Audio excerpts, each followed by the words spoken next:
that some of us are standing in the middle of our dream, but we can't see it because it feels different than we thought it would when we first saw it. And I believe in dreams. I had a dream about you. I dreamed that you would be here in this church, and God did that. But it's a lot different than I thought it would be, because y'all are different. And it's different.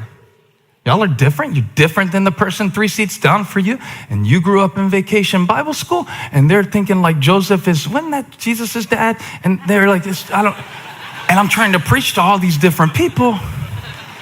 It's just different. It's different. Because you picture like, Joseph had a dream. Have you got a dream? Everybody had a dream. You had a dream. Dr. King had a dream. You have a dream. It's not the same kind of dream. You know, this was a dream that Joseph didn't decide for himself. Don't follow your dreams. Because what if your dream was just the first draft? Are you open to a revision? I wanted to be a punk rocker. I wanted to sing songs. But I didn't know God was going to let me write songs and pastor a church that churches around the world would sing as an expression or as an anthem of faith. It wasn't my dream, but God took that desire and he gave me the dream, and I don't have to be the one singing the song.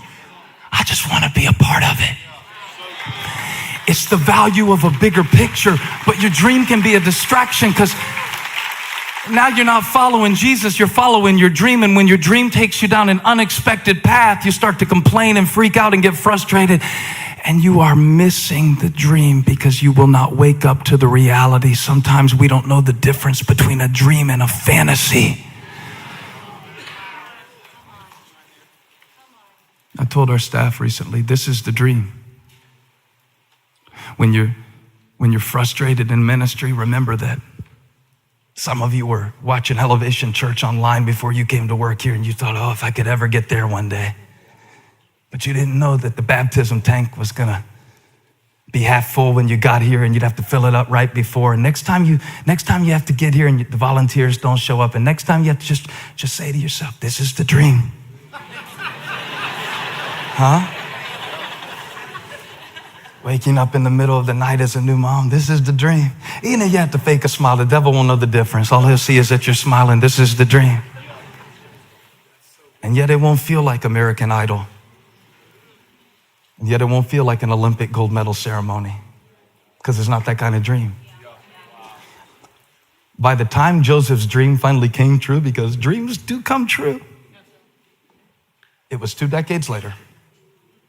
Not only had he been falsely imprisoned, not only had he been forgotten about, not only had he been misunderstood, not only was he incarcerated for a crime he didn't commit, but in the process of it, he was unappreciated for his part in someone else's freedom. Yet, when he finally got to his dream, he realized something that is very hard for us to comprehend in an Instagram world. That God develops dreams in the darkroom. And the issue is that we have an Instagram expectation, but we serve a darkroom God. For the 4 of y'all who are clapping, I'm gonna keep preaching. When you get your picture really developed by a professional, they don't post it 10 seconds after they took it with a prefabricated filter by Instagram Incorporated. They take it into a special room and they do special things in a special room. If any of y'all ever had to drop some film off at CVS, if any of you ever had to go through a season of your life where you had to trust a professional, where you had to put something in the hands of God, where you had to hand him the negatives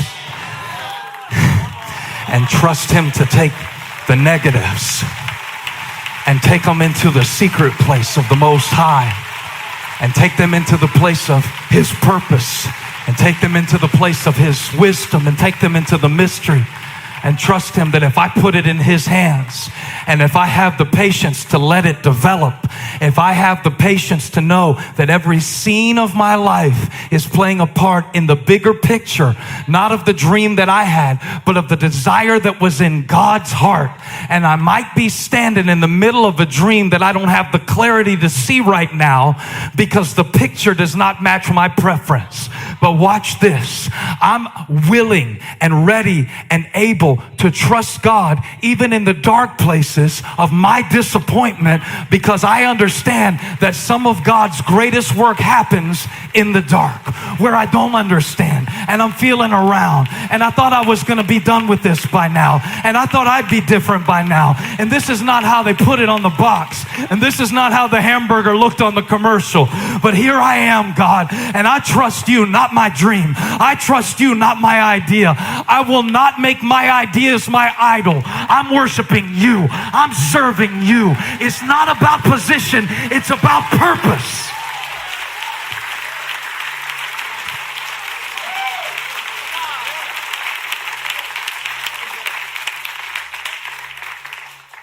So when he finally had his dream come true, it was not in the form of shiny stars. It was in the form of his 11 brothers who betrayed him, coming to him and asking for food. And Joseph is in Pharaoh's court distributing the grain for not only that nation, but for all the surrounding nations. And he looks up at his brothers who hurt him, who are standing with their hands out, and realizes, this is the dream. I'm at the center, but it's not for status. It's for service.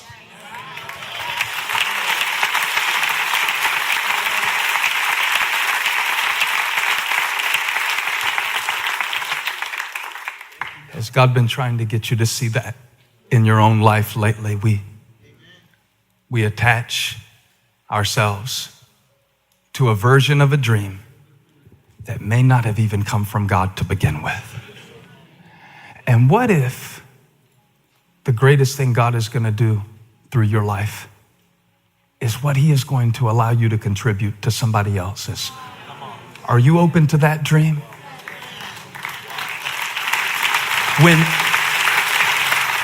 When the angel came to Mary, he said, you're going to have a baby. When the angel came to Joseph in a dream, he said, you're going to help her.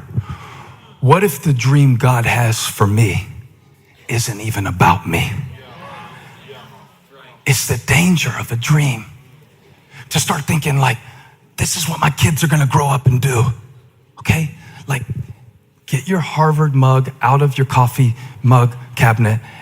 And what if your kid doesn't turn out to do what you wanted them to do? What if God has a different dream for them? What if it's better? What if it's deeper? What if the reason God let your dream die is because it wasn't big enough? When we put too much pressure on a dream to come true, we allow our dream to become a distraction from the season that we're in. And I preach this way because if Joseph had gone around looking for stars for his dream, reach for the stars, but it wasn't in the form of a star that the dream came. It was in the form of his brothers. It was in the form of his responsibility. It was in the form of a duty.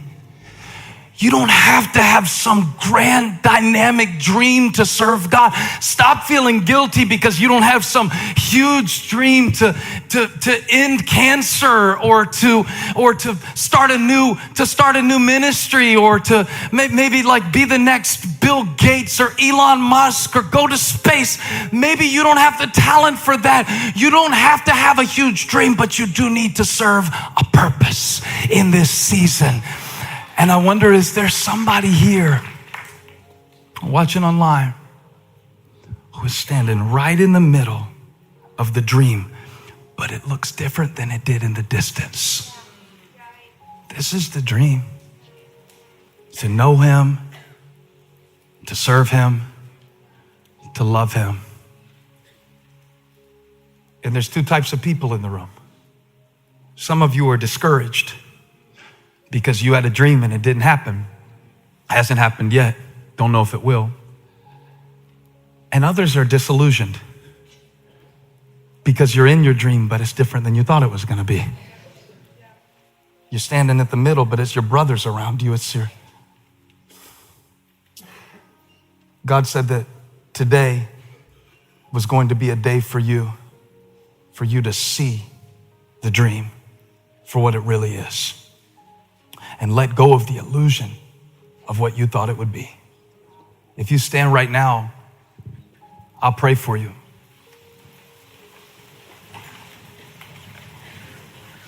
You could put your notebook down. I'm done teaching. It's one of those things that we all have to deal with at different points in our life to realize that this is what I saw, but it just doesn't feel the same. Are you open to a different dream? Maybe it's not even a different dream. Maybe it's just a more mature version of it. The disciples had a dream for Jesus. You know, he's going to restore the kingdom of Israel. When they saw him hanging on the cross, they didn't know what to do with that. That wasn't the way they saw liberation, but that's the way he did it. And it is in the process of doing it. And it is in the process of accepting.